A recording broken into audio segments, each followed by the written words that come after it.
Let's review the BlackBerry Pearl 8100.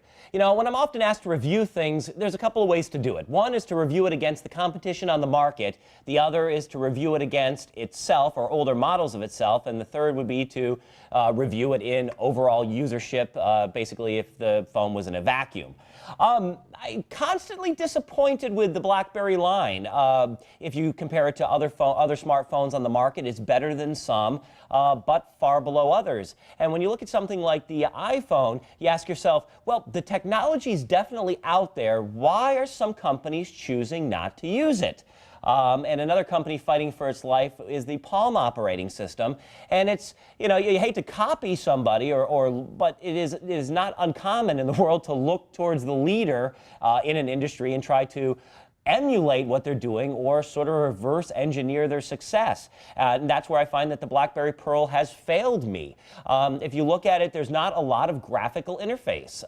It looks like you're using a DOS version of a computer, not the new latest smartphone. Let's talk about some of the things on it. BlackBerry Pearl gets its name from what I'm going to call a micro ball in the center of it, kind of a magic ball. It's not the moving one to scroll, but it does allow you horizontal and diagonal movement, more of a three-dimensional movement around the screen. The disappointing part of it is the operating system and the graphics don't take advantage of this new thing.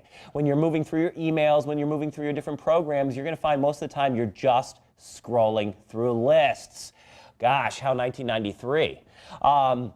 Some of the positive things on it are the fact that it's got a programmable button on the side of it. It's using a QWERTY layout on their keyboard with 2 letters per key as opposed to 3, and that is just very, very easy to use. If you're familiar with the QWERTYs on the BlackBerries, you're going to find that entering in text is exceedingly easy, except for the fact that the fit and finish on the buttons of the phone are poor.